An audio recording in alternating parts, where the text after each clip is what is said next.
Wala nang maraming paligoy-ligoy pa, diretso sa punto na. Maiksi lang ang komentaryo, pero diretso sa punto.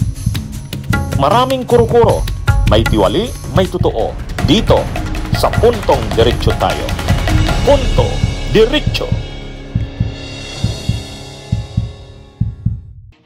Oh, mga kabunyog, ang usap-usapan na dahil nga medyo matindi itong nangyayari sa bansa, sunod-sunod ang mga paglabas ng mga pangalan na sangkot sa mga anomalya. Kaya parang nagiging mainit ang usap-usapan ng posibleng kudeta, destabilisasyon o anuman, pag-withdraw ng support ng military. Pero lininaw ng AFP sa pamamagitan ng tagapagsalita nito, walang kudeta, walang mga nakikitang destabilisasyon. At sabi niya, solid ang military sa likod ng administrasyon ni PBBM.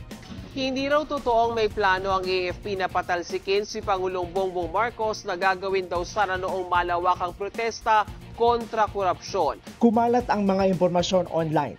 Nasasabayan daw ng kudeta ng militar ang malawakang protesta kontra korupsyon noong September 21 para patalsikin si Pangulong Bongbong Marcos. Kabilang daw sa nagplano dyan ang Armed Forces of the Philippines sa pangunguna umano ng mga retired official. Pero giit ng Armed Forces, fake news yan sa isang pahayag. Tinawag pa nga ng AFP na malisyoso ang mga kumakalat na balita. Wala raw kinikilalang politika o mga personalidad ang sandatahang lakas at tapat daw sila sa konstitusyon, sa republika at sa sambayan ng Pilipino. Nananatili rin daw silang profesional, disiplinado at matibay ang kanilang chain of command. Ang pang-iintriga umano sa AFP ay pagdidiskaril sa laban ng Pangulo kontra katiwalian.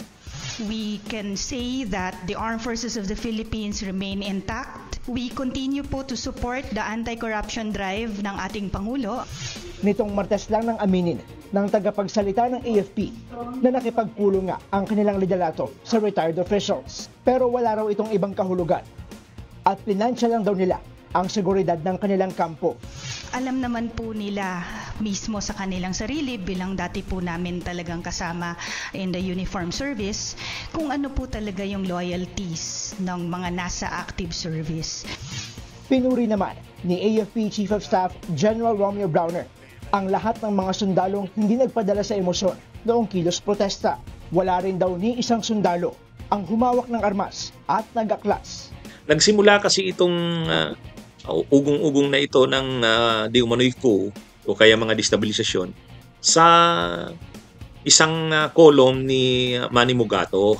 Sabi ni Manny Mugato, ilang araw bago yung rally noong September 21, nag-usap ang isang pare at saka galing sa simbahan, sektor ng simbahan, at saka top commander ng military.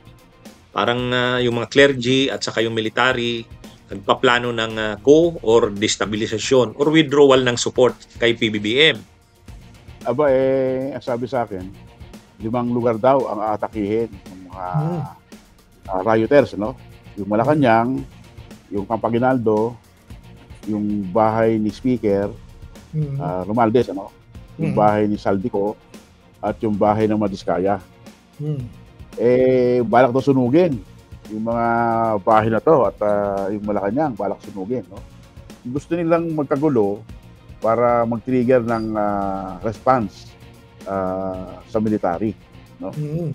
Kasi kinausap daw ng isang simbahan. Kasi alam naman natin ang CBCP nasa EDSA, di ba? Magpapadala sila ng tao sa Luneta. Oo, so ibang simbahan to, no? Correct. Ang kinausap daw isang mataas na general diyan sa military, no? At sinabing magpapadala sila ng libu-libong supporter nila, membro nila diyan sa Luneta at mag-marcha raw sa Malacanang, no? Para i-demand yung resignation ni Pangulong Marcos. Ngayon, habang nagmamarcha, siyempre sa dami niyan, parang EDSA 3, naalala ni EDSA 3 na magulo, di ba? Na umatras yung mga polis, halos nasa gate na lang Malacanang, yung mga protester na mga taga-suporta ni Pangulong Erap, no? Dating Pangulong Erap. So ito, balak nilang gawin din yon. At pag nangyaring kaguluhan na yan, simula nga sa ginagawang pagbato ng mga realista, no? Dun sa Ayala Bridge at sa Mindiola, no?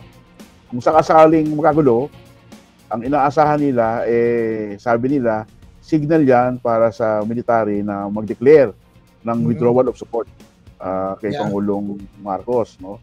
Kaya naging mainit na yan, kolo mismo yan ni Manny Mugato. Hindi yan simpleng sa social media lang, kundi sa mainstream media yan. Kaya pinag-uusapan ngayon, gaano katotoo itong mga balibalitang ito. Kaya lang, dininay ng AFP. Sabi ng AFP, solid ang kanilang organisasyon. At hindi totoo yon na may mga nagpapakana ng kudeta o anuman. Ito kasing ginagawa ni PBBM, ng kampanya laban sa korupsyon, mabigat ito. Kasi syempre may mga nahahagip dito na mga hindi lang kalaban niya sa politika, kahit yung mga kakampi niya sa politika, halimbawa yan si Saldico. Kung lumalim ang investigasyon, baka pati si Romualdez madawit. Pati yung ito ngayon, mga senador pa lang ang pinag-uusapan. Pag umabot na yan sa mga kongresista, napakarami niyan. Sabi nga ni Bryce Hernandez, yung laman ng kanyang computer, mga hindi senador ang nandun, kongresista. At kapag umabot na ito sa mga kongresista, dadami na ang mga politiko. Siyempre, pag may mga politikong nadamay dito o nalantad dito, na-expose, baka magkaisa yung mga yan at i-finance ng mga yan kasi maraming pera din yan. Baka i-finance nila ang isang ko at saka mayroon silang mga tao rin na hawak sa military, sa PNP. Baka mag-withdraw ng support o kaya mag-coup, destabilisasyon laban kay Marcos. Yan yung sinasabi ni Mugato doon sa kanyang kolom. At mayroon pa nga, itong mga pari na di umanong ito at saka mga military commanders, nagpo-propose sila na magtayo ng civilian military junta. Anyway, ano talaga ito, hindi maiwasan talagang mapag-usapan yan dahil nauuga nga, medyo maselan itong mga nangyayari ngayon na mga paglalantad ng grabing katiwalian at maraming nai-involve na papanagot dito. Kaya laging nandyan ang banta ng destabilisasyon. Pero sabi ng AFP, kontrolado naman nila ang sitwasyon. Bunyog, bunyog, halikan na kasama ka. Bunyog, kapag buklod ay may pag-asa.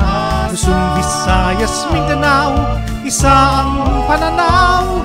Sa bagong Pilipinas ang bunyog isisigaw. Bunyog, bunyog.